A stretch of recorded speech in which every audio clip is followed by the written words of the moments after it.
अंगणवाडी सेविका आणि मदतनीस ताईंना योजनाबाह्य काम देऊ नये असं केंद्र सरकारने एक पत्र जाहीर केलं आहे। एखादा अधिकारी बळजबरीने अंगणवाडी सेविका आणि मदतनीस ताईंना योजनाबाह्य काम देत असेल तर काय करायचं? अंगणवाडी सेविका आणि मदतनीस ताईंनी एकात्मिक बालविकास सेवा योजने रिलेटिव्ह ते काम नसेल तर त्या ठिकाणी स्पष्ट तुम्ही नकार द्या। केंद्र सरकारने एक पत्र जाहीर केलं आहे, राज्य शासनाला पाठवण्यात आलं आहे। त्या पत्रामध्ये अंगणवाडी एकात्मिक बालविकास सेवा योजना रिलेटिव्ह ते काम नसेल तर अंगणवाडी सेविका आणि मदतनीस ताईंना देऊ नये असं स्पष्ट त्या पत्रामध्ये म्हटलं आहे। जसं अंगणवाडी सेविका आणि मदतनीस ताईंना योजनाबाह्य राज्य सरकार आणि स्थानिक जो पदाधिकारी असतो अनेक काम करून घेतात सेविका आणि मदतनीस ताईंकडून बळजबरीने, तर आता हे पत्र तुम्हाला त्या अधिकाऱ्याला दाखवायचं आहे। तुम्हाला जर एखादा अधिकारी बळजबरीने तुम्हाला काम देत असेल, हे काम करून द्या, ते काम करून द्या, आणि ते आपल्या योजना रिलेटिव्ह नसेल तर त्या ठिकाणी स्पष्ट नकार द्या। आणि जर आपल्याला तिथे बळजबरीने करत असेल तर आपण तक्रार करायचे, त्यांचं जिल्हा तालुका लेवलला करायचं, तिथे CDOकडे तक्रार करायचं। तिथे जर आपलं समाधान झालं नसेल, आपलं त्या ठिकाणी जे आपण जे प्रश्न मांडणी केले आहेत ते त्याचं उत्तर बरोबर मिळालं नसेल तर आपण जिल्हा लेवलला जायचं, महिला बालविकास अधिकाऱ्याकडे त्या ठिकाणी आपण तक्रार करायचं। त्या ठिकाणी तक्रार केल्यानंतरही आपलं त्या ठिकाणी सोल्युशन मिळालं नसेल, आपण ते आपला प्रॉब्लेम सॉल्व्ह झाला नसेल तरीही आपल्याला योजनाबाह्य एकात्मिक बालविकास रिलेटिव्ह काम नसेल तरी ते काम देत आहे, तर आपण काय करायचं? महिला बालविकास विभागला डायरेक्ट तक्रार करून द्यायचं आहे। तर हे तर आपण स्टेप बाय स्टेप असं फॉलो करायचं। आणि किंवा जिल्हा लेवलला सुद्धा DWCDPO असतो, त्यांच्याकडे सुद्धा आपण तक्रार करू शकतो, किंवा अधिक कलेक्टर अधिकारीकडे सुद्धा आपण तक्रार करू शकतो। आपल्याला जर वाटत असेल कुठेच आपल्याला याचं सोल्युशन मिळत नाही तर आपण काय करायचं? आपली एखादी संघटना असते त्यांची मदत घ्यायचं, किंवा आपण डायरेक्टली विभागीय स्तरावरती तक्रार करून द्यायचं। कारण केंद्र सरकारने जे पत्र पाठवले ते पत्र राज्य शासनाला आणि स्थानिक जो पदाधिकारी असेल त्यांना हे नियम पाळणे महत्त्वाचे असतात। कारण केंद्र सरकारने जो नियम पाठवला तो नियम जर पाळत नसेल तर ते त्या ठिकाणी त्यांच्यावर कारवाई होऊ शकते। तर अंगणवाडी सेविका आणि मदतनीस ताईंना कोणकोणते काम योजनाबाह्य देऊ नये असं म्हटलं आहे।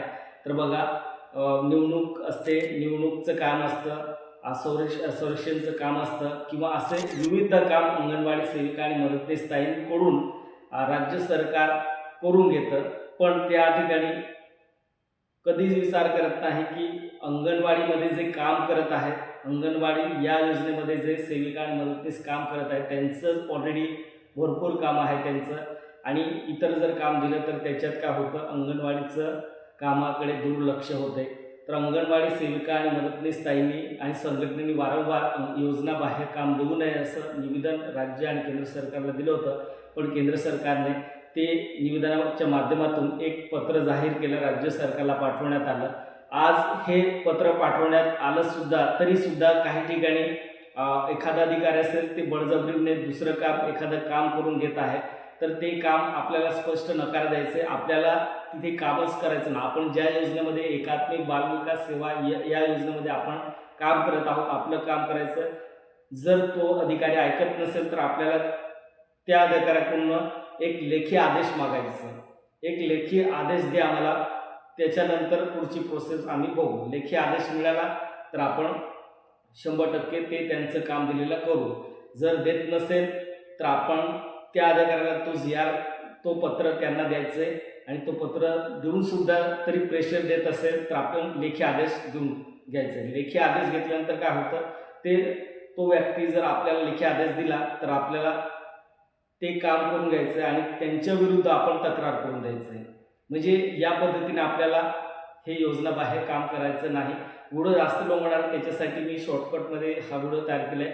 आणि योजनाबाह्य हे पत्र तुम्हाला प्रत्येक सेविका आणि मदतनीस ताईंना माहीत असणे गरजेचं आहे, कारण काही ग्रामीण भागामध्ये काही मदतनीस ताई किंवा सेविका ताईंना योजनाबाह्यचं फक्त ते व्हिडिओ पाहिले, GR ते रिॲलिटीमध्ये रीड केलं नाही। जर GR त्यांच्यापर्यंत स्पष्ट पोचला तर रीड 100% करा। आणि हा GR जर तुम्हाला डाउनलोड करायचा असेल तर या व्हिडिओच्या डिस्क्रिप्शनमध्ये जायचं, त्या ठिकाणी तुम्हाला लिंक दिली असेल, ती लिंकवरती क्लिक करायचं आणि तुम्ही हा GR डाउनलोड करून तुम्ही रीड करू शकता. या पद्धतीने योजना बाहेर काम करू नये असं मी सर्व या व्हिडिओच्या माध्यमातून तुम्हाला अपडेट देण्याचा प्रयत्न केला आहे, अवेअरनेस करण्याचा प्रयत्न केला आहे. कोणी पदाधिकारी जर तुम्हाला बळजबरीने काम देत असेल योजना बाहेरचं तर तुम्ही त्या ठिकाणी स्पष्ट नकार देऊन द्या. आणि जे जाता जाता चॅनलवरती नवीन आला असेल तर चॅनल सबस्क्राईब आणि बेल आयकॉन प्रेस करून घ्या. असेच कोणताही GR असेल तुम्हाला माझं व्हिडिओ पाहिल्यानंतर तुम्हाला व्हिडिओच्या डिस्क्रिप्शनमध्ये तो GR मिळणार आहे. तो GR सुद्धा तुम्हाला वाचायचं. जर व्हिडिओ आवडला नसेल, व्हिडिओमध्ये कमी माहिती मिळाली असेल तर तुम्ही GR रीड करून सर्व माहिती मिळवू शकता. धन्यवाद.